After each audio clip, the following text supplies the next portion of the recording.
Bonjour et bienvenue dans un nouvel épisode de Théologie au volant. La question que j'aimerais traiter aujourd'hui, c'est comment se sortir de la pornographie. Alors c'est une question qui peut paraître surprenante, mais en réalité elle revient assez fréquemment quand on tient un blog chrétien. J'ai été au fait d'un sondage effectué il y a quelques années dans le contexte d'un regroupement, on va dire d'un événement conçu pour les jeunes chrétiens. Un sondage qui avait, il me semble, interrogé à peu près 1000 jeunes chrétiens par rapport à la pornographie et leur consommation de pornographie. Et j'ai plus totalement les chiffres en tête, mais ce que je peux vous dire, c'est que les chiffres étaient assez affligeants et montrent que c'est un problème sérieux. Il n'y a pas besoin d'être chrétien pour le constater, hein. Il y a pas mal de sociologues et sexologues qui s'en alarment également en dehors de l'Église. Ma pratique professionnelle, pour ceux qui ne le savent pas, c'est d'être médecin, et puis il m'est également arrivé au cours d'une consultation d'avoir un patient qui me demandait de l'aide par rapport à cette problématique.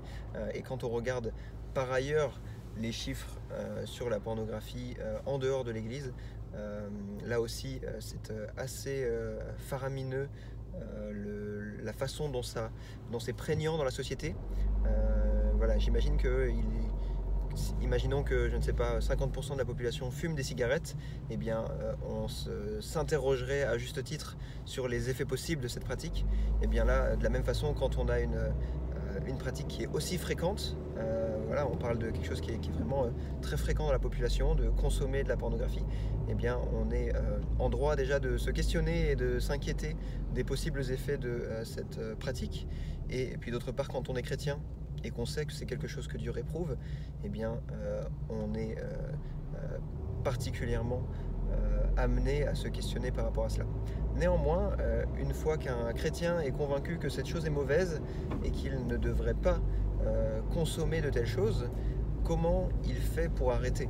Parce que oui, ça peut paraître simple de se dire simplement bah c'est tout, tu sais que c'est pas bien, arrête de faire ça, mais le péché est fait de telle sorte que, comme le dit notre Sauveur, celui qui se livre au péché devient esclave du péché, et c'est le cas également pour cette pratique. Il y a des personnes qui ont du mal à arrêter de consommer ces choses-là, ils y reviennent pour des raisons diverses et variées, et donc j'avais envie d'offrir dans cette vidéo quelques conseils pour s'en libérer.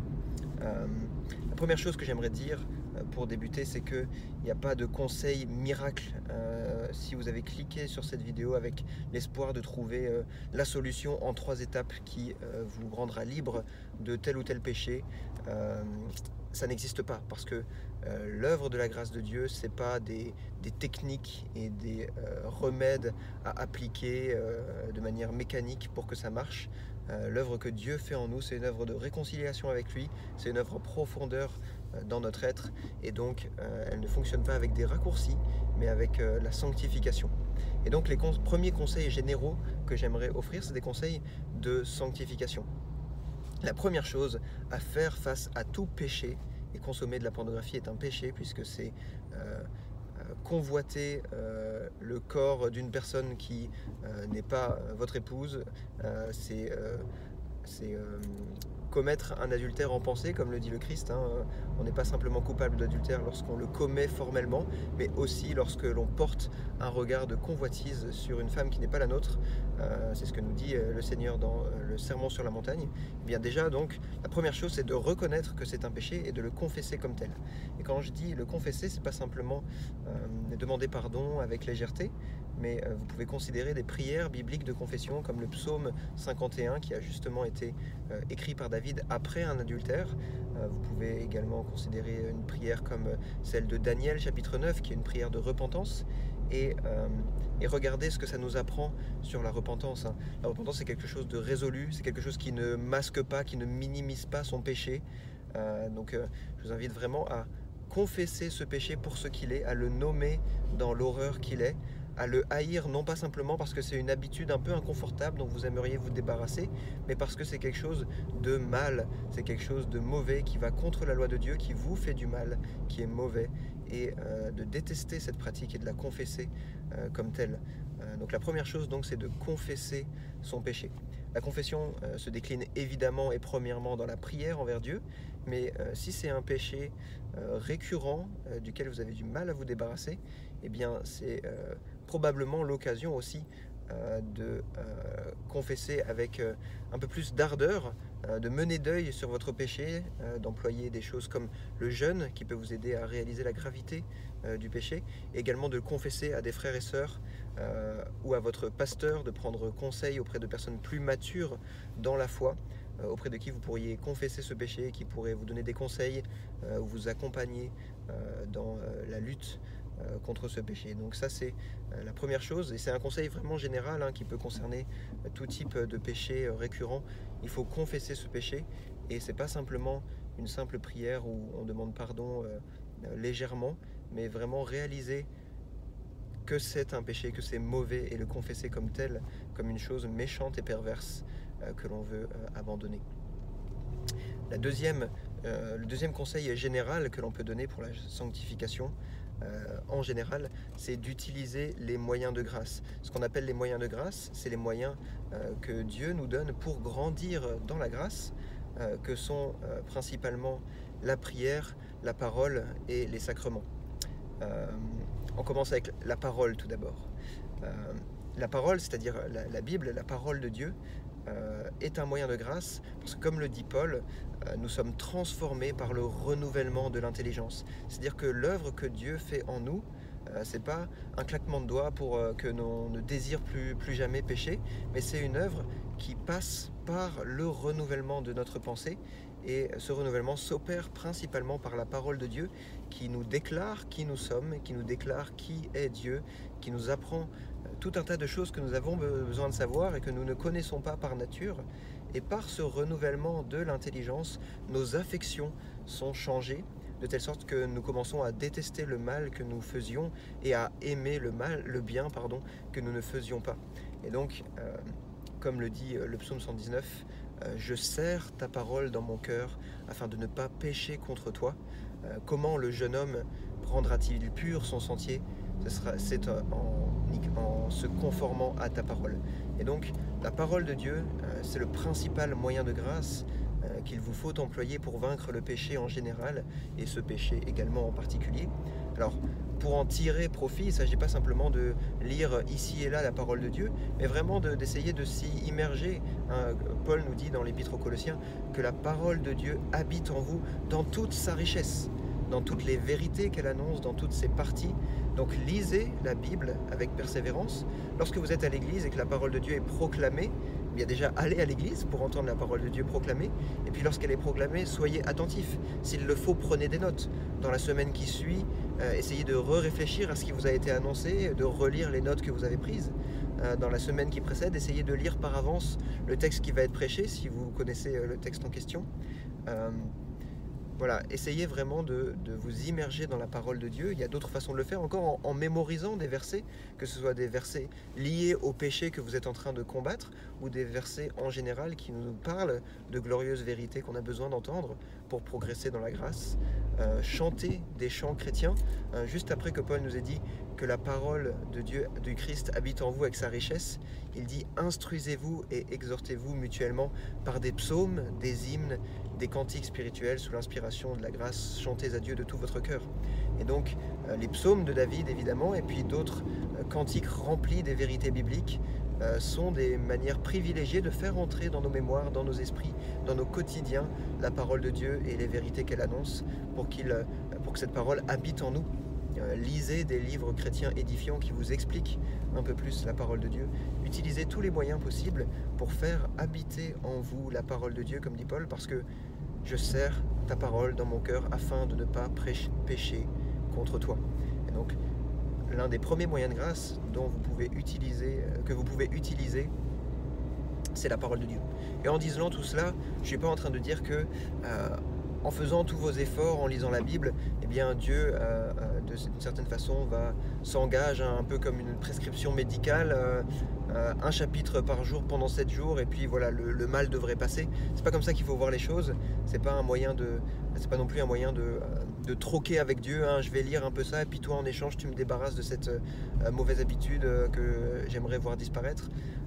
L'idée c'est vraiment de le voir comme la parole que Dieu vous dit. Vous avez un besoin, vous pouvez l'exposer à Dieu dans la prière, mais lui il a aussi des choses à vous dire. Et donc mettez-vous à l'écoute de sa parole, et alors que vous vous mettrez à l'écoute de sa parole, il va vous accorder les bonnes choses que vous désirez, puisque ce sont des choses conformes à sa volonté, et qu'on peut, lorsqu'on demande des choses, des choses qui sont conformes à sa volonté, lorsqu'on demande ces choses-là, on peut savoir avec assurance qu'il nous les accorde.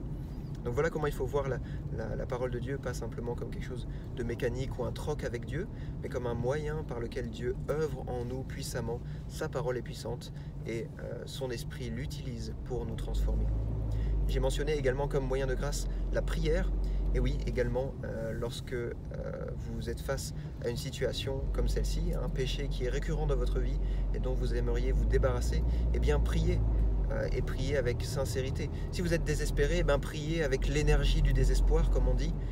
Dites à Dieu, je suis désespéré, il y a cette chose dans ma vie, je la déteste, j'aimerais qu'elle n'y soit plus, viens-moi en aide, ouvrez-lui votre cœur, dites-lui, exposez-lui votre désespoir et vos besoins, et Dieu vous écoute et vous répondra en Jésus-Christ, puisque ce sont des choses bonnes que vous demandez là, vous demandez la sainteté, vous demandez la libération du péché.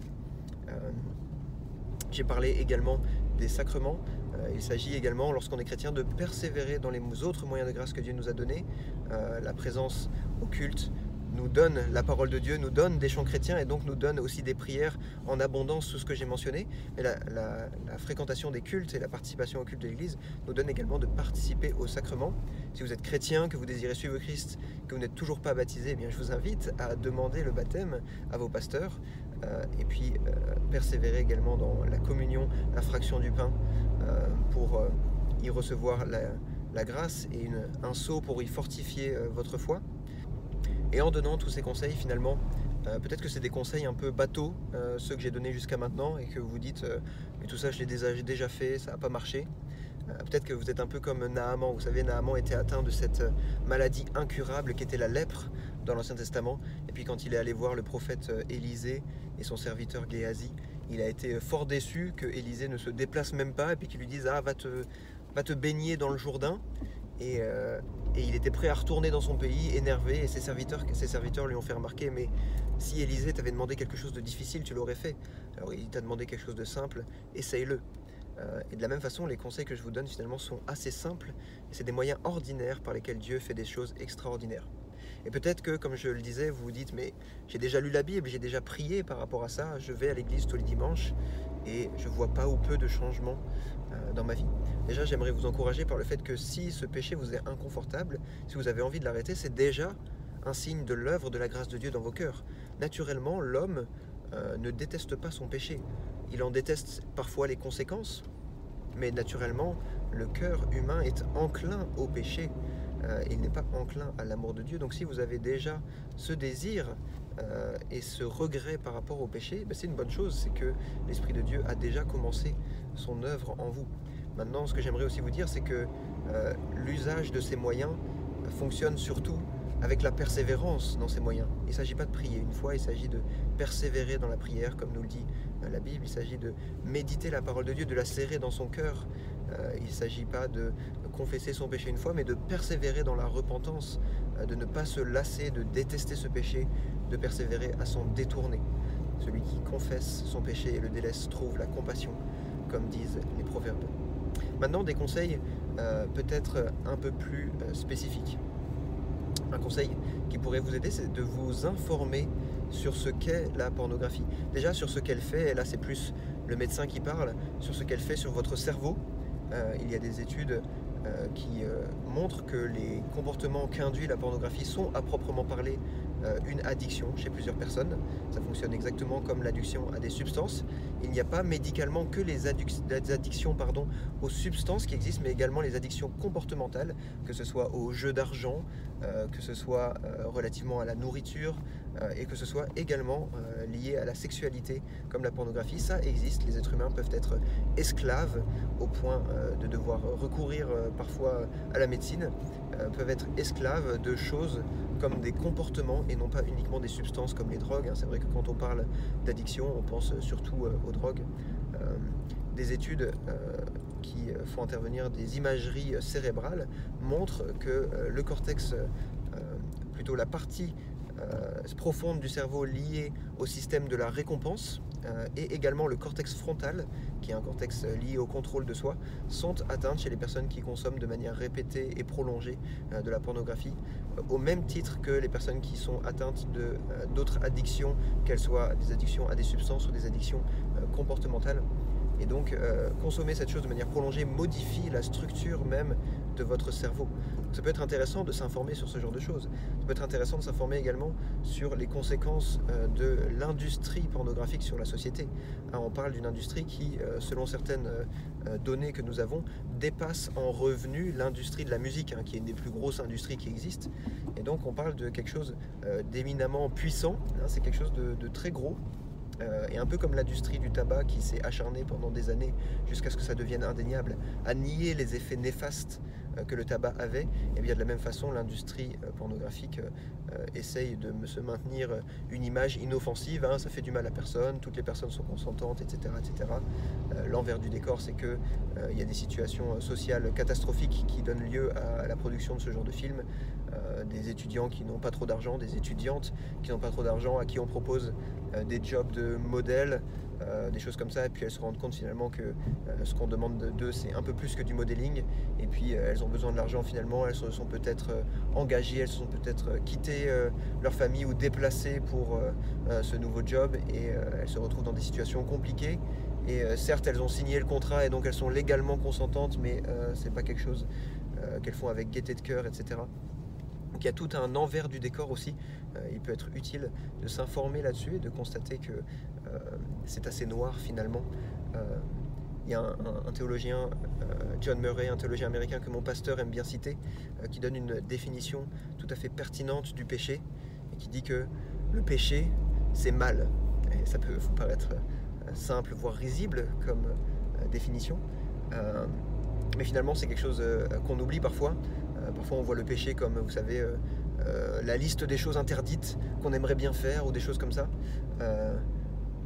Le péché, en réalité, c'est mal, c'est mauvais, et ça a des conséquences néfastes sur nous, sur la société, sur les relations. Un intérêt marqué pour la pornographie est un des motifs qui revient parmi les causes dans plus de 50% des cas de divorce aux États-Unis, par exemple. Donc la pornographie, c'est quelque chose de sérieux, ça a des effets néfastes sur la société, ça a des effets néfastes sur la santé humaine, ça a des effets néfastes sur les relations et les mariages, et ça peut être intéressant de s'informer sur cela alors qu'on cherche à délaisser cette pratique afin de mieux se motiver à en sortir. Bref, tous les éléments que je mentionnais peuvent être des éléments qui vous aident à réaliser combien ce péché est mauvais et méchant, et vous motiver à en sortir. Et donc ça peut motiver aussi vos prières de confession et votre résolution.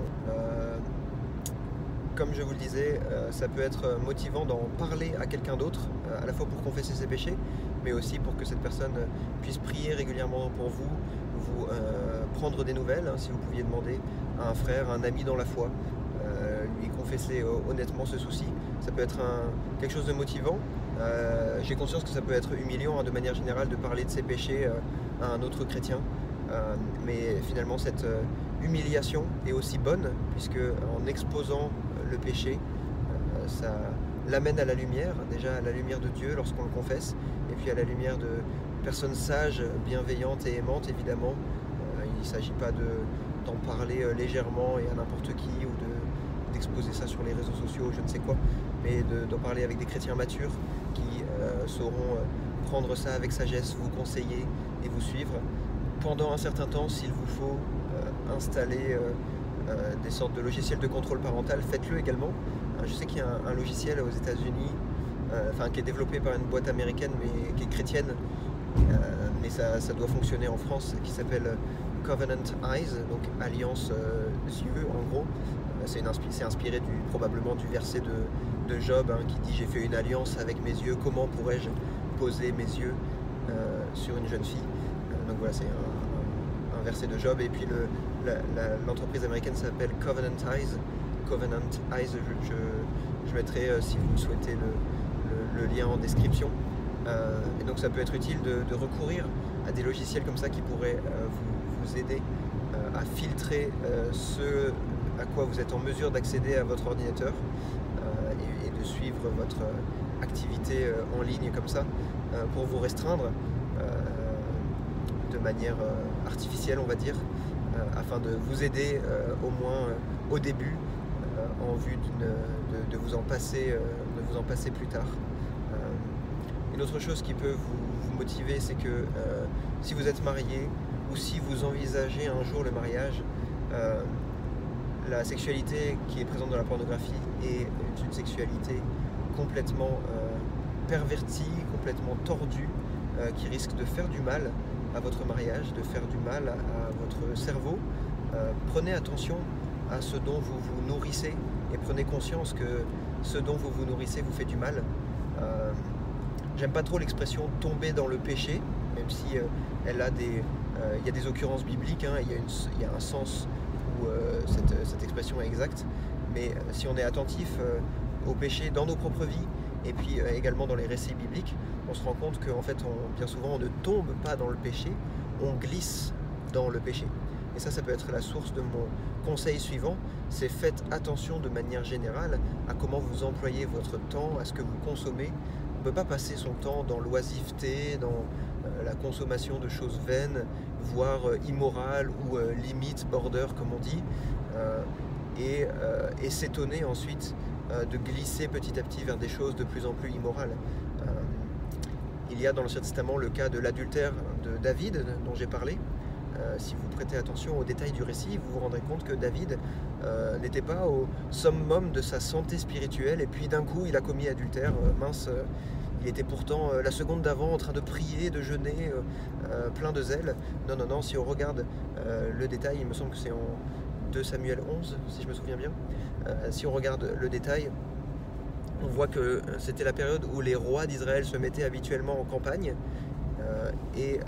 Alors que quelques paragraphes plus loin, on voit que le soldat Uri avait honte d'être à Jérusalem et ne voulait pas dormir dans sa maison confortablement quand toute l'armée était en train de camper sous des tentes pour mener bataille. Lui, le roi David, n'a pas trouvé ça inconvenant de rester à Jérusalem, se reposer. Et c'est alors qu'il était dans cette oisiveté qu'il a aperçu Bathsheba qui se baignait, et puis on connaît la suite, hein, il l'a fait venir chez lui, il a commis adultère, etc. Et donc on voit par cet exemple et puis par d'autres dans l'écriture, et malheureusement dans nos vies également, que le péché vient souvent de manière subtile. Il commence par de petits compromis, et le péché ne s'arrête pas là, hein, comme le dit John Owen dans son livre La mortification du péché. On ne peut pas confiner le péché cherche toujours à s'étendre. Si vous lui accordez cette place dans votre vie, eh bien il va essayer de prendre la place d'à côté et de s'étendre. La seule place que le péché doit avoir dans la vie du chrétien, c'est la mort. On doit le mettre à mort, on doit être constamment en train de lutter contre lui, parce qu'il est constamment en train de lutter contre notre âme. Et John Owen a cette formule, be killing sin or sin will be killing you, c'est-à-dire tuer le péché ou le péché vous tuera. Et même le temps qu'il emploie, le temps du verbe qu'il emploie en anglais, quand il dit be killing sin, c'est soyez continuellement en train de mettre à mort le péché, parce que sinon il sera continuellement en train de vous tuer ou d'essayer de vous tuer. Donc c'est un peu mon exhortation finale. Soyez vigilants, soyez circonspects dans votre marche chrétienne. Ne laissez pas le péché s'installer subtilement. Veillez à ce que vous regardez, à ce que vous consommez, à ce que vous écoutez, à ce que vous lisez, à ce que vous dites. Le péché commence souvent par des petites choses, et analysez quand il y a du péché dans votre vie, que ce soit ce péché que vous essayez d'éliminer, ou peut-être bien d'autres péchés dont vous n'êtes pas encore conscient, mais qui seraient peut-être prioritaires finalement de traiter. Analysez comment ces péchés débutent dans votre quotidien, comment ils s'installent et comment vous avez des rechutes finalement, et combattez les choses à la racine dès le début. Essayez d'identifier les causes, essayez d'identifier ce qui s'est passé les jours précédents. Ne vous focalisez pas non plus sur ce péché peut-être qui vous est inconfortable et que vous essayez d'éliminer, mais essayez d'être complet. La loi de Dieu comporte bien des commandements, bien des exigences. Ne soyez pas restreints dans votre combat contre le péché, mais combattez le mensonge, le vol, les pensées de colère et d'animosité, de division, toutes ces choses-là mauvaises qui peuvent être dans nos cœurs. Ne combattez pas simplement un péché, parce que le péché, comme je vous dis, ne se laisse pas contenir dans des endroits bien confortables et rangés de nos vies. Il faut lui mener la guerre partout, et pas simplement là où il aurait des conséquences que l'on déplore. Voilà, j'espère que cela vous encourage dans votre sanctification, à persévérer dans les moyens de grâce que Dieu a donnés, persévérer dans la parole, dans la prière, dans la communion fraternelle, dans l'usage des sacrements et des moyens que Dieu nous a donnés. Et ça marche parce que ces moyens ordinaires sont l'occasion pour Dieu de faire en nous une œuvre extraordinaire. J'espère que vous en êtes encouragés et je vous dis à bientôt les amis.